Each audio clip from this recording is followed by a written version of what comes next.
Welcome, my lovely girls and boys. Today's topic anatomy and flowering plants. Pushpi पादपों की शारीरिकी है ना 11th unit 6 and first topic plant tissue. Plant tissue क्या है? Plant tissue मतलब पादप उतक। पादप उतक, ये पादप उतक है क्या, यही को हमको देखना है। तो पहले हम लोग चलते हैं उतक क्या है ना। तो उतक क्या है, तो उतक का परिभाषा देता हूँ आपको। इसके पहले मैं थोड़ा सा दृष्टांत देना चाहता हूँ कि उतक शब्द की उत्पत्ति कहाँ से हुई थी, है ना।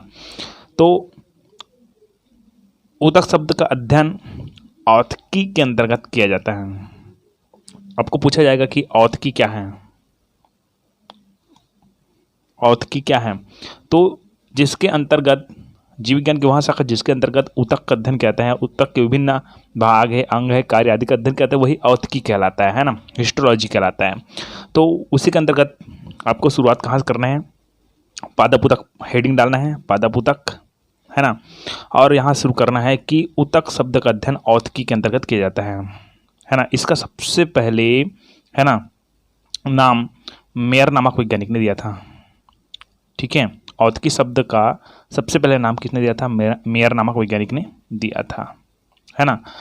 अब अपने को क्या करना है, टिश्यू के बारे में बताना है, उतक के बारे में बताना है। ठीक है, यहाँ तक तो लिख लोगे आप लोग, पादप उतक पॉइंट डालोगे, क्या लिखोगे कि उतक शब्द का अध्ययन औत्की के अंतर्गत किया जाता है।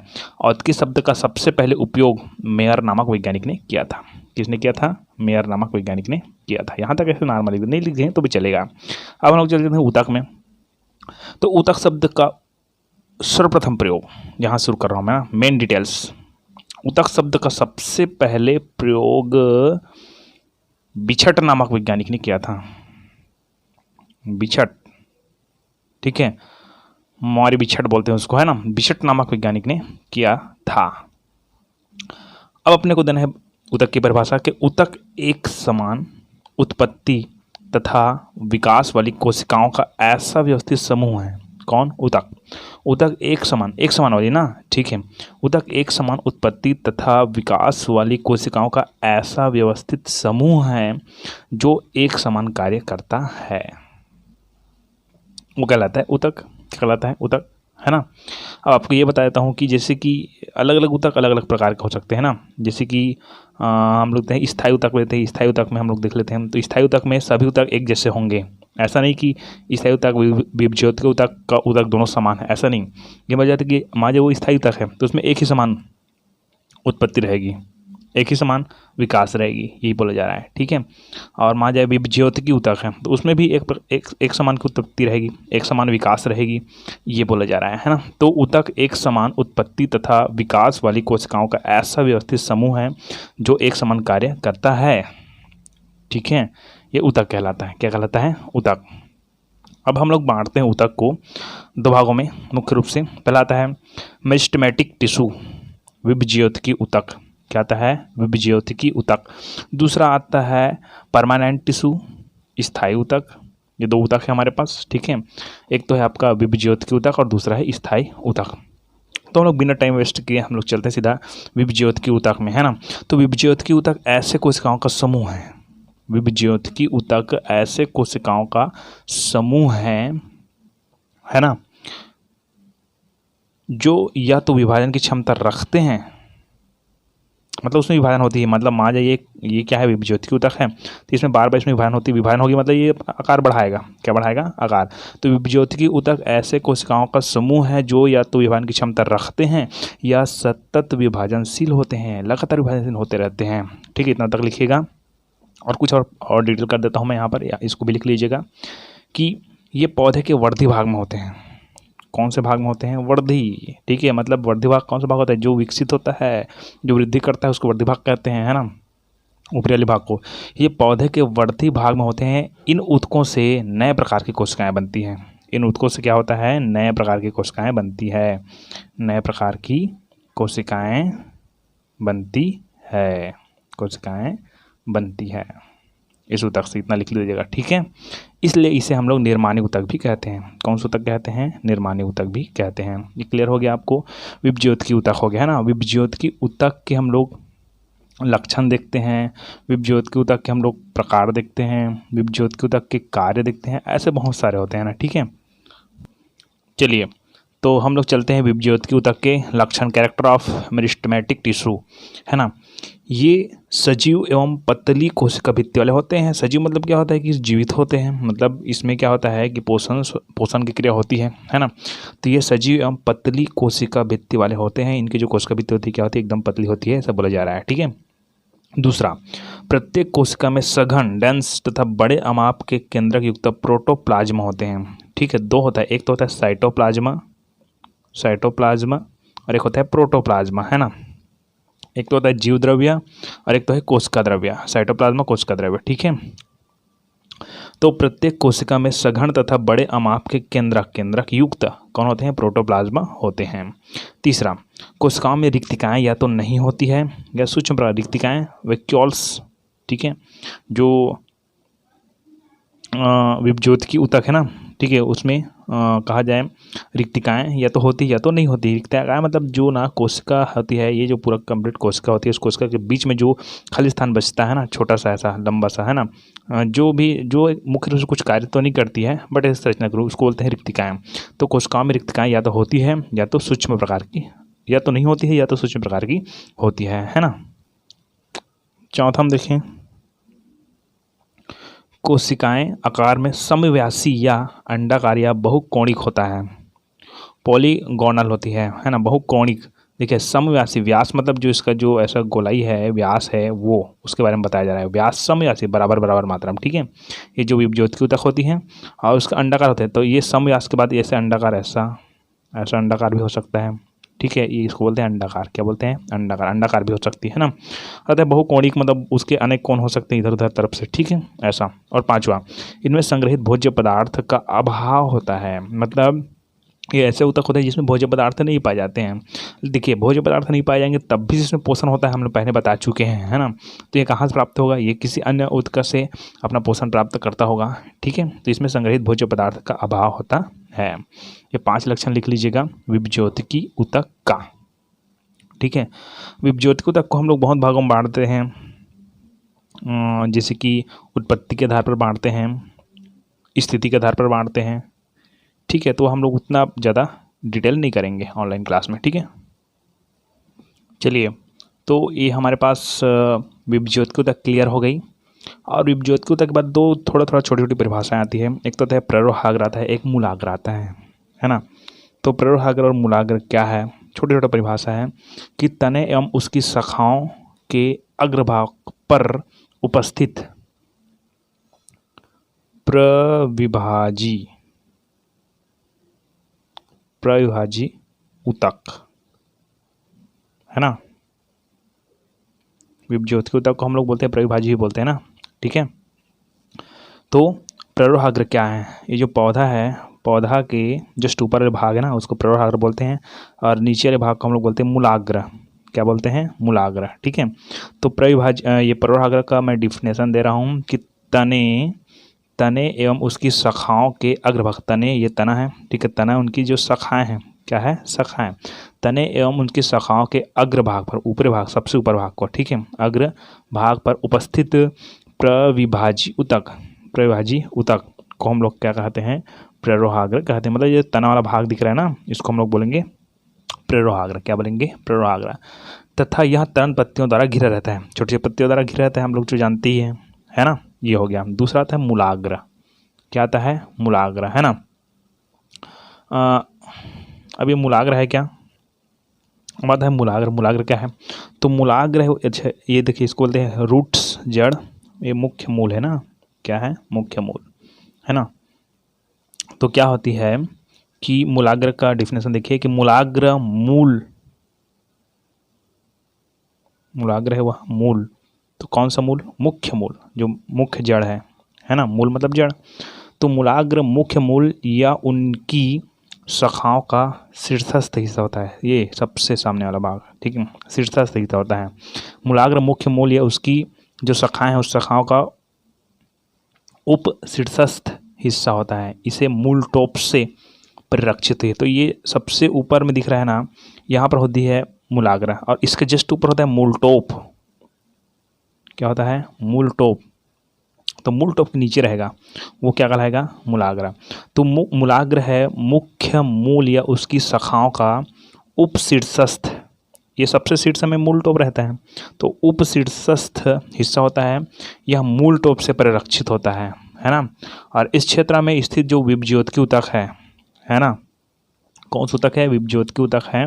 वो विभज्योति की ऊतक है, वहाँ विभाजित हो जाती है और ऊतक के निर्माण करती है ना, और उसके संगठन का भी निर्माण करती है। रिपीट करके सुन लीजिएगा, है ना। ये है मूलाग्र। क्या नाम इसका है? मूलाग्र, है ना। अब चलते हैं हम लोग नेक्स्ट टिश्यू में। चलिए, तो हमारा जो सेकंड नंबर का जो ऊतक है ना, जैसे कि हम लोग देखे ऊतक को दो भागों में बांटते हैं। प्रविभाज्य ऊतक, जिसको हम लोग क्या बोलते थे? विभज्योति ऊतक। और दूसरा नंबर पॉइंट था स्थायी ऊतक, है ना, परमानेंट टिश्यू।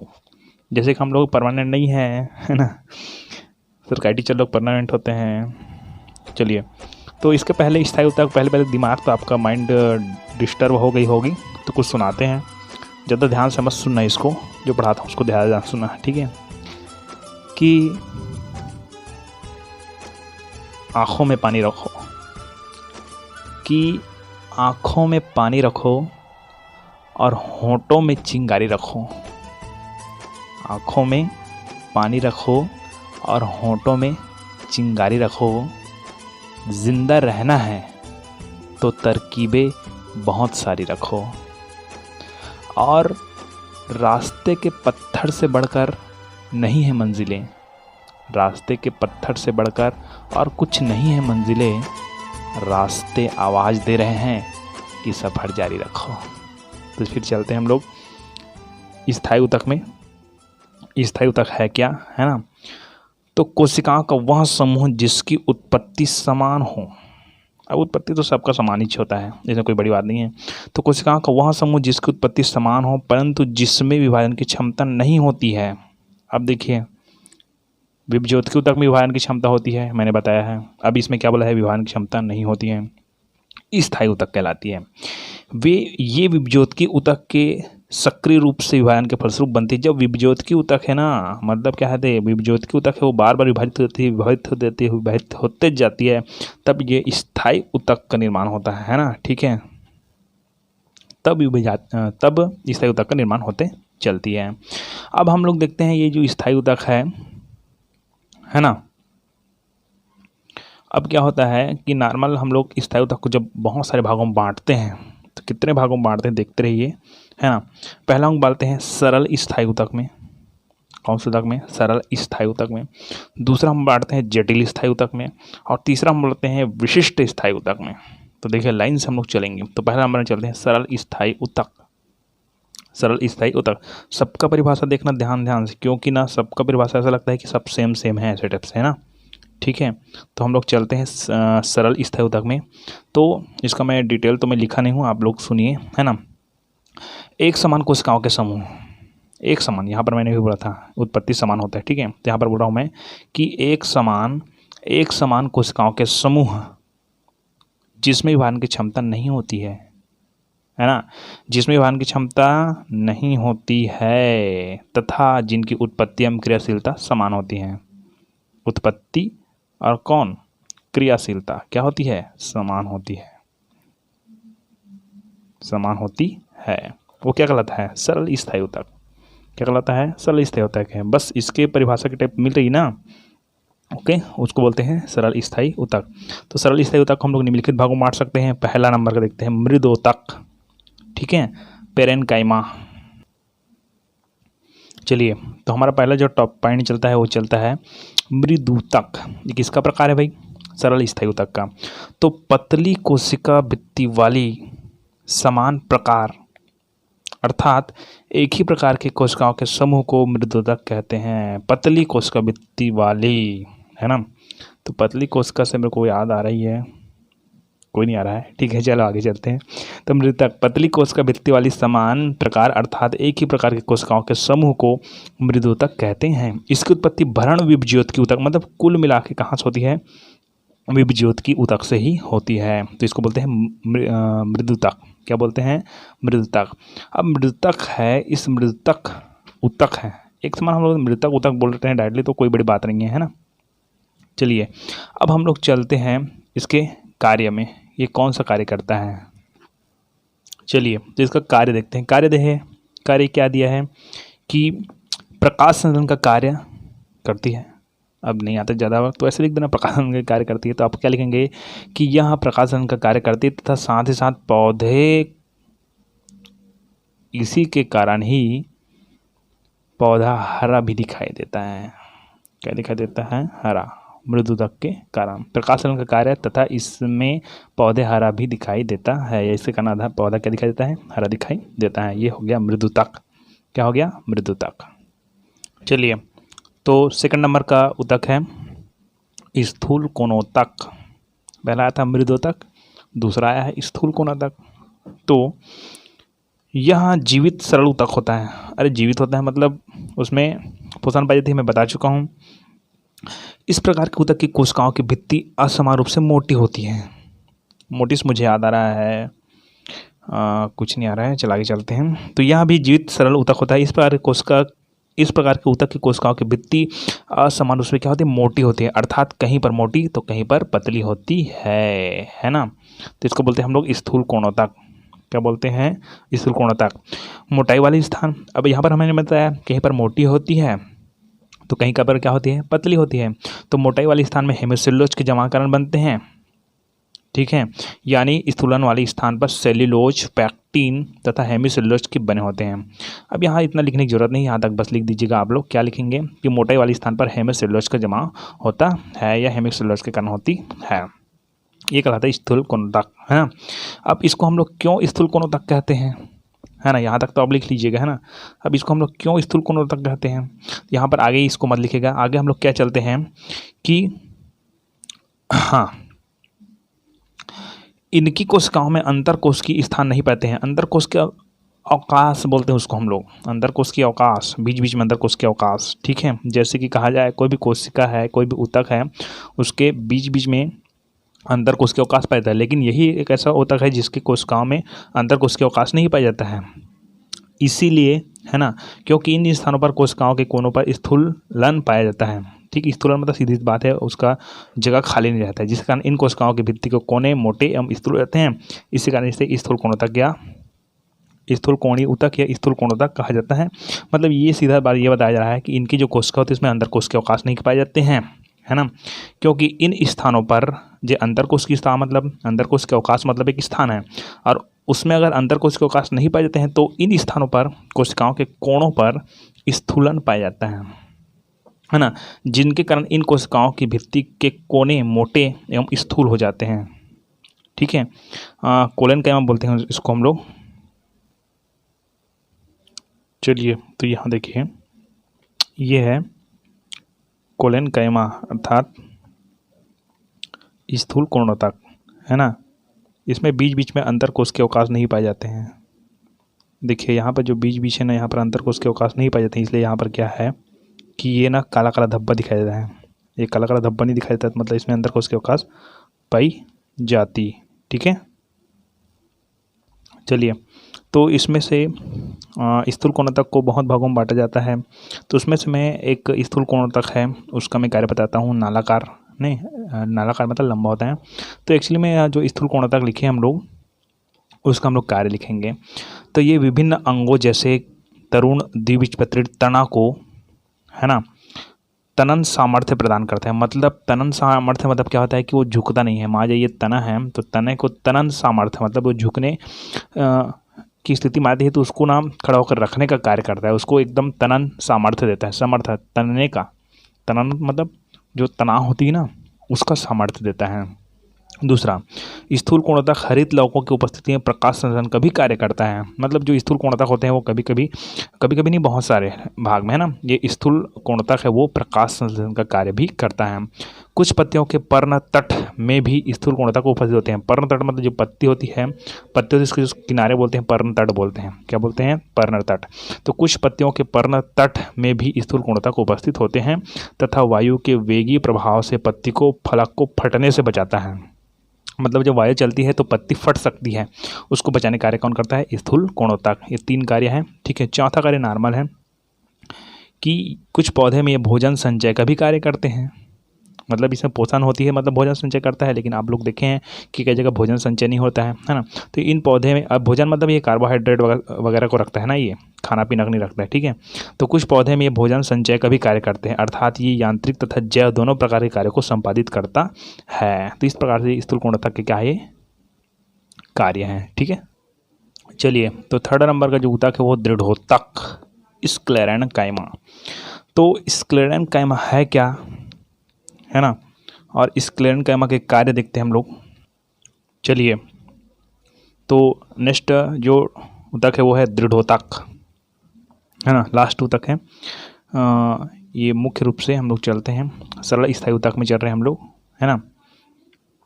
तो समान रूप से मोटी कोशिका भित्ति वाले जीव द्रव्य अर्थात अर्धमृत कोशिकाओं के समूह को दृढ़ोतक कहते हैं। अर्धमृत मतलब कहा जाए कि इनमें जो कोशिकाएं होती है संपूर्णतः जीवित नहीं रहती हैं। एक्चुअली में मतलब पोषण है वो अधिकतर जीवित कोशिकाएं में होती है, हम लोग जानते हैं, है ना। तो ये ऐसा कोशिका है जो कि अर्धमृत कोशिकाओं के समूह से बनी रहती है ना।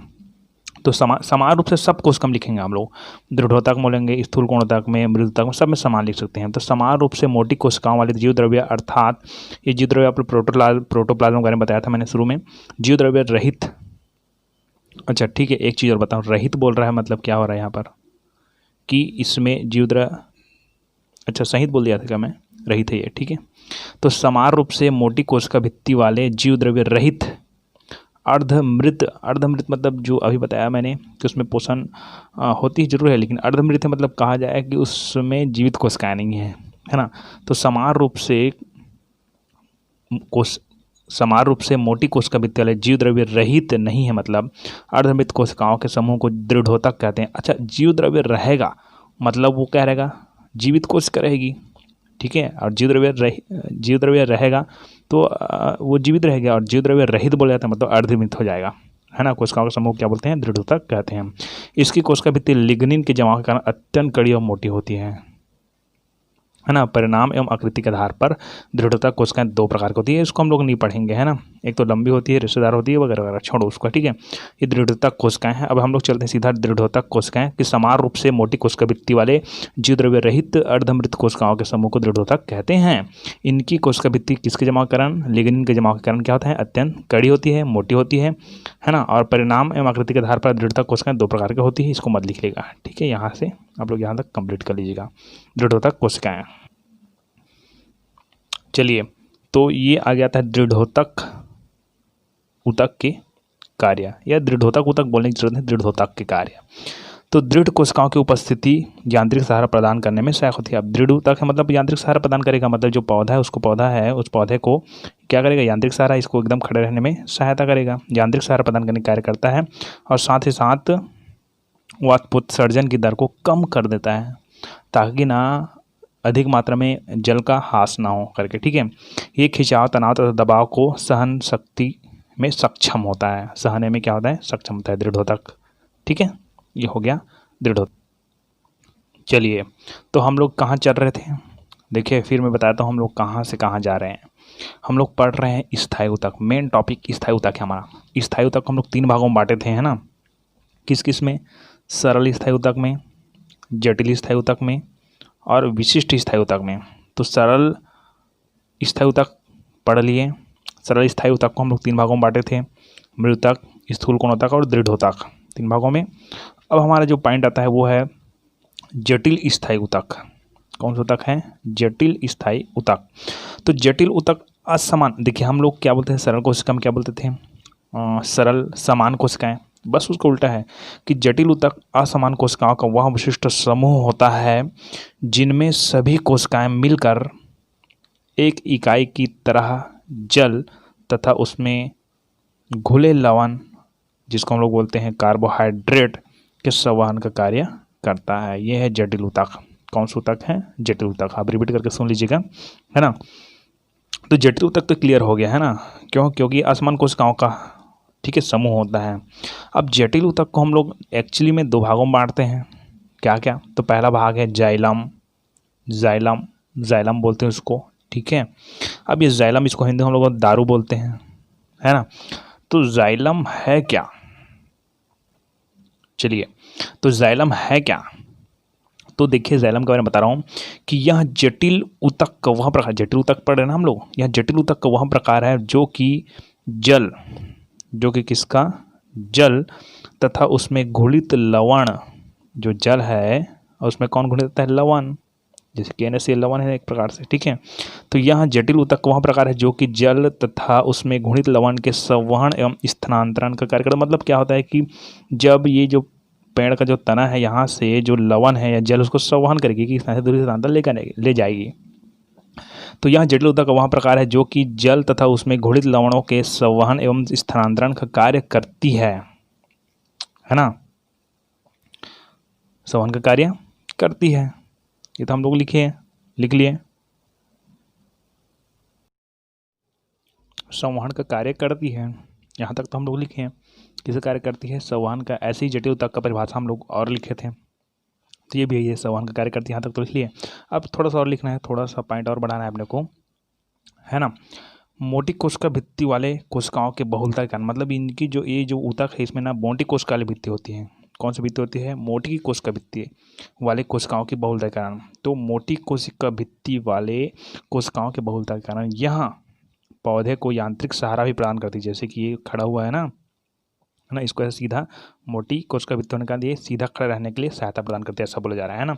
तो मोटी कोशिका भित्ति वाले कोशिकाओं की बहुलता के कारण यह पौधे को यांत्रिक सहारा प्रदान करती है। तो इसको हम लोग लिखित बहुत भागों में बांट सकते हैं, जैसे कि वहिकाएँ हैं, वहणी हैं, जाइलम रेशे हैं, जाइलम ऊतक है। ये डिटेल आप लोग नॉर्मल नहीं करेंगे, है ना, क्योंकि इतना टाइम नहीं है यहाँ पास, है ना। ओके, चलते हैं फिर आगे हम लोग। इस तरह से जटिल ऊतक का पहला भाग था जाइलम। अब दूसरा हम लोग चलते हैं फ्लोएम में। चलिए, ये फ्लोएम देखते हैं हम लोग, है ना। तो फ्लोएम एक ऐसा जटिल ऊतक है जो प्रकाश संश्लेषण, यहाँ पर सब लिख दूँ, प्रकाश संश्लेषण से उत्पादित, जब प्रकाश संश्लेषण की क्रिया होती है, ठीक है, तो C6H12O6 बनता है, आप लोग जानते हैं, ग्लूकोज बनती है, कार्बोहाइड्रेट बनता है ना। तो फ्लोएम ऐसा जटिल ऊतक है जो प्रकाश संश्लेषण से उत्पादित कार्बनिक विलेयों के स्थानांतरण का कार्य करता है ना। किसका स्थानांतरण कार्य करता है? कार्बनिक विलेयों के स्थानांतरण कार्य करता है, वो कहलाता है फ्लोएम। क्या कहलाता है? फ्लोएम। इसको निम्नलिखित भागों में बांट सकते हैं: चालनी ललिका, सखी कोशिकाएं, फ्लोएम रेशे, फ्लोएम मृदुतक, ठीक है। इस तरह से कल नाम बस लिख लीजिएगा, है ना। ये फ्लोएम हो गया। तो इस तरह से हम लोग कह सकते हैं कि जटिल ऊतक को 2 भागों में बांटते हैं हम लोग। ये जटिल ऊतक किसका प्रकार है भाई? हाँ, ये जो जटिल ऊतक है वो स्थायी ऊतक का प्रकार है। स्थायी ऊतक को कितने भागों में बांटते हैं? 3 भागों में। कौन कौन से? पहला सरल अर्थात साधारण स्थायी ऊतक, दूसरा जटिल स्थायी ऊतक। तो जटिल को फिर कितने भागों में बांटे थे? 2 भागों में, जाइलम और किसमें? फ्लोएम, ठीक है। ये जटिल ऊतक का फ्लोएम भी कंप्लीट हो गया। अब हमारे पास तीसरा जो विशिष्ट है ना, विशिष्ट ऊतक में जाएंगे हम लोग। तो विशिष्ट ऊतक के लिए आगे बढ़ते हैं हम लोग। चलिए, तो हम लोग 3rd नंबर में चलते हैं, है ना। 3 भागों में बांटे थे उसको: सरल स्थायी ऊतक, जटिल स्थायी ऊतक और विशिष्ट स्थायी ऊतक, जिसको हम लोग बोलते हैं स्त्रावी ऊतक, है ना। इसको क्या देखते हैं कि ऐसे ऊतक जो पादप उपापचयी पदार्थ को स्त्रावित, उत्सर्जित अथवा संग्रहित करने का कार्य करते हैं, स्त्रावी ऊतक कहलाते हैं। सीधी बात है, स्त्रावित करता है मतलब बाहर निकालता है, उत्सर्जित मतलब भी बाहर निकालता है, संग्रहित मतलब इकट्ठा करता है। तो ऐसे ऊतक जो कि पादप उपापचयी पदार्थ, प्लांट मेटाबॉलिज्म को स्त्रावित, उत्सर्जित तथा संग्रहित करने का कार्य करते हैं, स्त्रावी ऊतक कहलाते हैं। ये गोंद, रेजिन, श्लेष्मा, रंगीन या दूधिया अक्षरी यानी लेटेक्स आदि को स्त्रावित करने वाले ऊतक इस श्रेणी में आते हैं। मतलब क्या होता है कि जो हम लोग गोंद निकालते हैं, जैसे कि बबूल का पेड़ वहाँ से निकलता है, गम निकलता है, तो ये सब कौन ऊतक निकालता है? ये स्त्रावी ऊतक निकालता है, ठीक है। इस तरह से तीनों ऊतक क्लियर हो गया। स्त्रावी ऊतक हम लोग 2 भागों में बांटते हैं, है ना, ग्रंथिल ऊतक और अक्षीरी ऊतक, है ना। ग्रंथिल ऊतक और और हम लोग चलते हैं अक्षीरी ऊतक। तो उसको ज़्यादा नहीं बताऊंगा, लेकिन ग्रंथिल ऊतक के बारे में पढ़ेंगे तो क्या होगा, स्वयं की क्षमता से ना वो पादप उपापचय पदार्थों को स्तरित करने का कार्य करता है, उसको बोलते हैं हम लोग ग्रंथिल ऊतक। क्या बोलेंगे, ग्रंथिल ऊतक। चलिए, मतलब ग्रंथिल ऊतक और अक्षीरी ऊतक के बारे में अभी बताया। तो ग्रंथिल ऊतक के बारे में तो बता दिया कि ऐसे स्तरीय ऊतक जो कि स्वयं की क्षमता से पादप उपापचय पदार्थों को स्तरित करने का कार्य करता है, उसको हम लोग ग्रंथिल बोलते हैं, है ना। सेकंड में चलते हैं हम लोग अक्षीरी। तो ऐसे स्तरीय ऊतक जो कि स्वयं की क्षमता से पादप उपापचय पदार्थों को स्तरित करने की क्षमता नहीं रखते हैं, बल्कि अपने आसपास के मृदुतक कोशिकाओं द्वारा संग्रहित पदार्थों को कोशिकीय या नलिकाकार स्वरूप में पादप शरीर में फैलाए रखने का कार्य करता है, अक्षीरी ऊतक कहलाता है। मतलब क्या है, इतना भी लिख दोगे तो भी चलेगा कि वो स्वयं की क्षमता से स्तरित करने का कार्य नहीं करता है, ये अक्षीरी ऊतक कहलाता है। इस तरह से ये ऊतक कंप्लीट हो गई, है ना। जो स्थायी ऊतक है अर्थात विशिष्ट ऊतक है वो, तो जटिल ऊतक भी हमारा कंप्लीट हो गया। पीले रंग दी मैनू कहदा है चला नी स्लो